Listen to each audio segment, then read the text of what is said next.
I was looking at the results. Neither team have scored more than 1 goal in the Premier League so far this season in each match, when they have scored, that is. Yeah. Looking from the West Ham angle, and obviously, you know, Jamie and I want West Ham to do well. That's 3 goals in 7 games. Doing really well in Europe and scoring goals are fun there, but this is the Premier League. Bread and butter. Absolutely.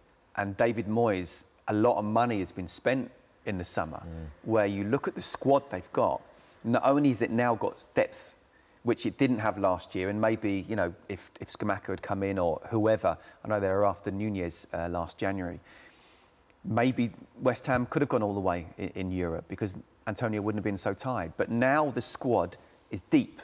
You put in each position, and the players you've got at least two players, good players for each position. And now you want to be seeing, OK, well, step it up now. There's a lot of money being spent, and it's not happened. And is that because the players that have come in have not shown enough? You know, we're wanting, well, you spend that money on the players, let them go out and get used to the Premier League. Played, have they? No, they haven't. I think it's typical David Moyes, to be honest. He's known for being a bit pragmatic and a ditherer is usually like the word thrown at it, where he can't make a decision, he's undecided. I think it went so well up until probably the last 10 games of the season. I think obviously the result against Frankfurt, wasn't it? That way they got knocked out of Europe, I think pulled the plug a little bit on them and everything fell flat, and you know, they just sort of trotted over the line, as it were, to the end of the Premier League season, which can accumulate to maybe bad results. But I think there is a bit of a hangover still. They've lost all the momentum in results that haven't gone their way. That means they lose a bit of confidence. And yet he ventured into the market and he spent a bit of money and he freshened it up and he brought some players, and you think, OK, yeah, and he earned the right to do that because it was a decent season. But he just hasn't had the belief to throw them in, and that's him being pragmatic again. And like we say, put them in, believe in what they can do, and let them go, and let's see where we go. But David has kind of resisted to do that, stuck to what he really knows, got him the results earlier on in last year's Premier League season, or done so well. And it just, it's gone that way. He's got a lot of credit in the bank, a lot of credit for what he's done since he's taken over second time around. But that doesn't only sort of get you so far. And let's not be overly critical here. You know, this is West Ham in the very early part of a season with a bad start. And it is a bad start. It's not the first time they've had a bad start. What happened last time? They had a joint worst start. I don't know, when was that year? Oh, you have to remind me. Well, I don't know. I think it was after we left. After you left. It was after they left. Well after. Couldn't have been 2002-03. Never. I've no idea. But my point is, what you don't want is for this to go on and on and on. And 3 goals in 7 games in the league is not good enough. Why is that happening? David Moyes might turn around and say, well, I gave Lucas Paqueta a go today and he didn't do anything. But the guys need time to adjust to the Premier League. And how do you get that? You get that by playing games and having minutes. It's a really difficult balance from a managerial point of view. And I know you've been a manager yourself, J-Mo. It's not easy at all, but if you spent this money and the players have come in, they have to play.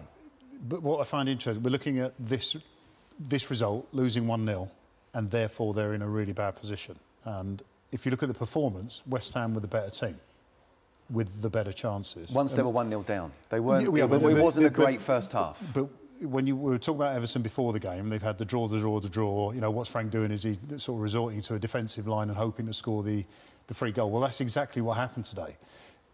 David Moyes, if he looks at the performance and not the result, would say, well, actually, we didn't do that bad. We've forced Asmir Begovic into chance. We've hit the post. I mean, the groundsman at Everton is probably the most favourable person at the moment in Goodison, because not only this game did the post save him, but it did against Liverpool as well. So if you talk about luck, well, I'm bringing luck into it. 2 post shots, which could have been goals, have given Everton 4 points out of a possible 6 instead of none. Liverpool. Yeah, it's fine margins, isn't it? And at the end of the day, you look at the table, they're sitting in the relegation zone. This is my point. So but without losing your head, there comes a point where you have to look and say, well, the performance wasn't bad. This isn't where we've got beaten off the park and all the new signings aren't working. We've done enough to get something out of the game. Unfortunately, Mopé's goal is fantastic, by the way. We're not talking about a really scrappy, bad goal. It's a fantastic bit of skill that wins the game. So for David Moyes, frustrating as it is, and probably added the fact that they've scored 6 goals in Europe and only 3 in 7 Premier League games, the question is, when is David Moyes, going back to the pragmatism or whatever other definition you have it, is when David Moyes is going to say, well, actually, Scamacca has to start because he's probably our best goal scorer at the moment. in Europe. Why can't he be that guy that's doing the Premier League rather than bringing him on with half an hour to go? Is it loyalty to Antonio because he's done so well for him, or what is it? Whatever, I don't know what David's thinking, but the point is you're not looking at a completely bad performance with all these issues. You're looking at a pretty good, especially second half. Can I just ask, do you think they've been unlucky throughout the course of this entire season? Because you could say they've been unlucky in this game, understood, but they still only have 4 points from the 7 matches. 7 games, Sorry, I'm bringing in a lot of different points here. Scotty's point is that it is 7 games into the season, not 7 games to go.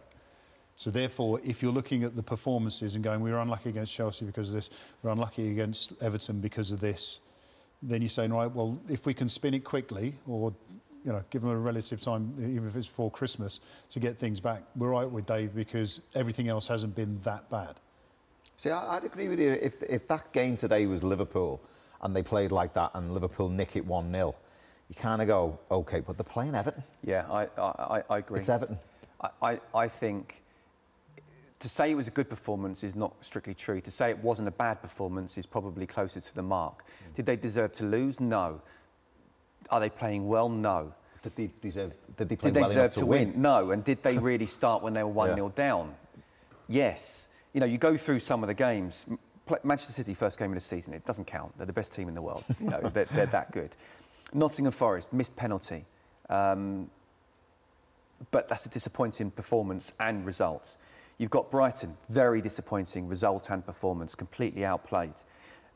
Aston Villa changed it around at half-time. That's pretty good, and they went on to win the game. Spurs, 1-1. That's pretty decent as well. Chelsea, to lose to them when put the Chelsea or West Ham hat on, neutral hat on, the goal shouldn't have been disallowed. It should have been 2-2. So then you're thinking they're starting to pick up. But you go to Goodison, and I'm sure I've missed out a game there. I haven't missed out a league game. This is the time to really then kick on against a team that, as we're talking about, really just don't want to lose and are hoping to nick one down the other end, and that's what happened. The Maupay goal was a really good goal, but it came out of nothing. And actually, up until that moment, Everton were the team that, for me, were the better team in the second half. And again, it was only because West Ham were 1-0 down that suddenly everyone goes up, we need to come back into the game, substitutions made, we feel like they've got a point to prove. And that's, for me, when really West Ham stepped up, but it's too late. But it's interesting, you went through game by game. I was at the first game, the West Ham game. Fabianski comes off. Goalkeeping change. Areola gives away the penalty. Up until that, it's midway through the first half. You take the penalty out of that first half. Man City didn't do a lot. West Ham did very well to stay in the game. Yeah. You look at the second half.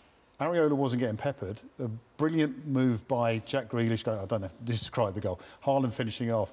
They were the 2 points in the game, which was a difference between Man City and West Ham. So it was actually not a bad performance. It's interesting you say that, because I wasn't at the game and I didn't actually see it. I was working on something else and was on transit getting home. But I spoke to Alan Kirbishley about that, who was at that game. And he said that City were just... West Ham were nowhere near them. So it was interesting that... You're right. And City and Haaland are even like... He doesn't touch the ball for 50 minutes and then he scores a hat-trick or whatever. I thought they were all right for the first 20 minutes, Jim. I'm not saying that West Ham should have beaten City. It wasn't about that. No. What it was, that City didn't batter West Ham. So because City are the team that they are, in the end, it was actually not a bad performance by West Ham. So that was the reference. But the thing is, we could sit here, and like you mentioned, we could sit here all day and discuss game by game about how West Ham did and the quality in this and how unlucky they were with that and the penalty and the goal should have stood. But at the end of the day, they're sitting in the relegation zone after 7 games and don't really look like winning a game. No. Can I ask you? I agree that he's got money in the bank. Best 11 either. OK, I'll ask you a question. Compare West Ham to Leicester. We're talking about 2 completely different issues. Absolutely. But they're both in the bottom 3. And that's the point. I think West Ham have got something there which needs a little tweak, a bit like Everton have proven today. That tweak might be fortune or a great goal, whatever. Whereas you look at Leicester and they've got a whole... Oh, absolutely. It's chalk and cheese. You know, Leicester have got massive, massive problems, as we discussed yesterday. West Ham don't want to get into that situation. Coming off the back of 2 fantastic seasons. And last season, combining Europe with the Premier League and still doing well in the Premier League and going deep into the Europa League was amazing. But you just don't want to have this start. So how do you get out the start? And Macca's absolutely spot on. Are they showing signs that they say, well, hold on a minute, just carry on like this and they'll be out of it soon? Yeah.